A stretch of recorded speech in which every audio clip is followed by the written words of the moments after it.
Welcome to the economics of philanthropy, and I guess especially charitable foundations. So I want to talk about what I think of the elements of strategic philanthropy.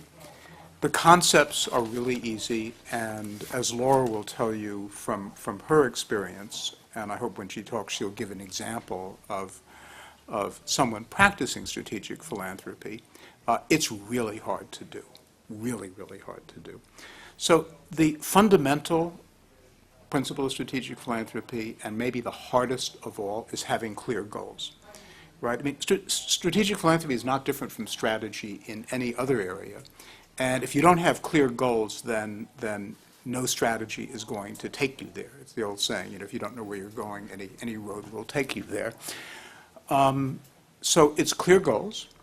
It's then having a clear strategy, a logical strategy for how you're going to get to where you are to the goals. And whether the goals are improving outcomes for disadvantaged kids in East Palo Alto, or reducing CO2 emissions, or improving the economics department at Stanford. Those are all, each philanthropist has his or her own goals, but whatever they are, you need to know how you and the organizations that you support are going to get there. The goals, the strategy needs to be based on not only a logical, but a empirically valid theory. To take an example that many of you are familiar with, there are a lot of theories about how to improve educational outcomes for disadvantaged kids. And at early stages in a field, it's fine to experiment with lots of them. But eventually you build evidence and you find that some work and some don't. And your strategic philanthropy is only as good as the evidence supporting you and your grantees' goals are. You need to engage in due diligence, of course, to find grantees who have the capacity, together with you, to carry out the goals. You need to have adequate resources to achieve the goals, and almost none of us, and I venture to say that everybody in the audience is doing philanthropy in some form, almost none of us are in this alone. For any of the goals you have, there are others pursuing it, and part of thinking about a strategy is understanding whose resources are going into the same goals and the extent to which, in aggregate, you are likely to achieve them. There may be some goals that are really important that all the philanthropists in the world don't have the resources to make any impact, in which case it may not be the very best use of your resources. Getting feedback on how you're doing is extraordinarily important. Increasingly, I think that feedback, and especially feedback when things are going wrong, may be the most important information that anyone can have doing almost anything, whether it's teaching or philanthropy or certainly driving a car. And that's an area where philanthropy also tends to be fairly weak. You might have a great strategy aiming at clear goals, but if you don't know how you and the grantees you're supporting are doing, then it's sort of like an unguided missile, right? You can't make course corrections. An issue which I think underlies any strategy in business or philanthropy is taking account of risk. Most philanthropy takes high risks. That is, that the probability of succeeding with much philanthropy is not great. It's anywhere short of 100%, and often it's low. If you're trying to develop an AIDS vaccine, as the Gates Foundation is doing, or working on reducing the rate of global warming, as we and Packard and some other foundations are doing, the truth is that the likelihood of success is way less than 50%. What justifies it is what justifies risky investments in business, that the return is great. And I think that an important kind of part of the infrastructure of thinking about strategic philanthropy is risk and return.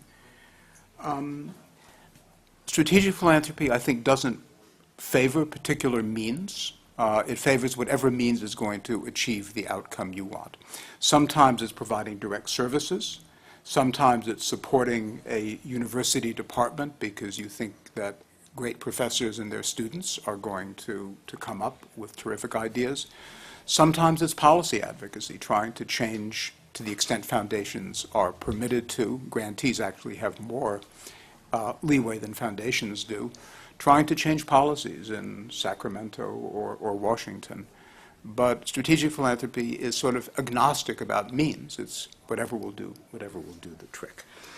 So I thought what I would do is shift the focus of the discussion from institutional philanthropy to individual philanthropy. And I apologize in advance, my remarks will not be quite as succinct as Paul's, but I will do my best to run through them as quickly as possible. Take plenty of time. Okay, thanks. Yeah, just like an hour and 20 minutes, is that okay? So, Maybe an hour and 10 so we can have a drink. okay, good point.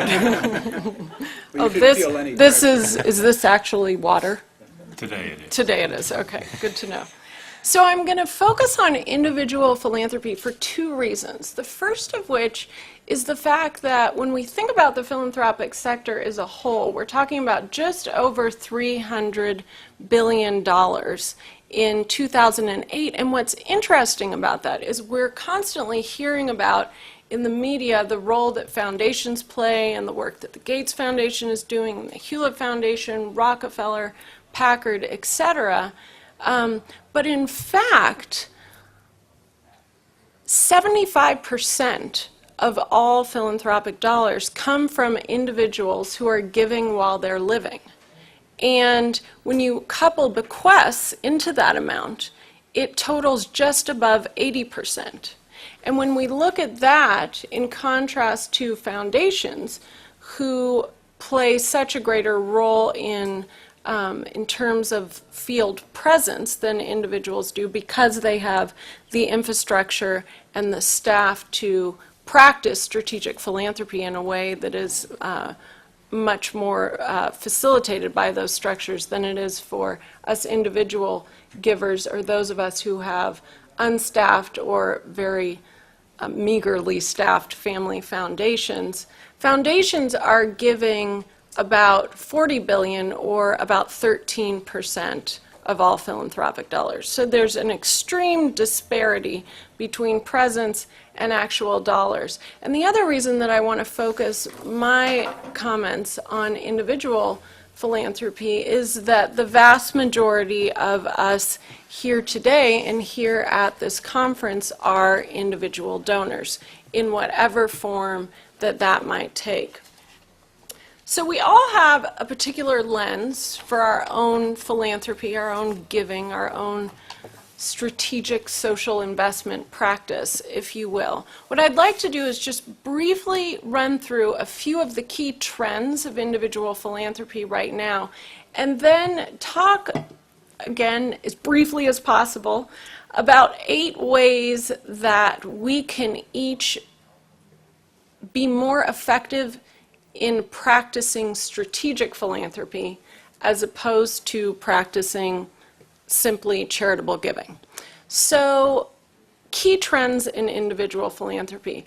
The first trend would be that individuals are in fact giving more philanthropically and more strategically as characterized by the elements that Paul discussed, as opposed to giving charitably. So individuals are really looking towards figuring out how to tackle root causes of problems and essentially have a strategic approach that will enable them to prevent those problems from happening again in the future, as opposed to focusing on charity that is more of a social palliative addressing the repercussions of a social problem. So giving more philanthropically and strategically.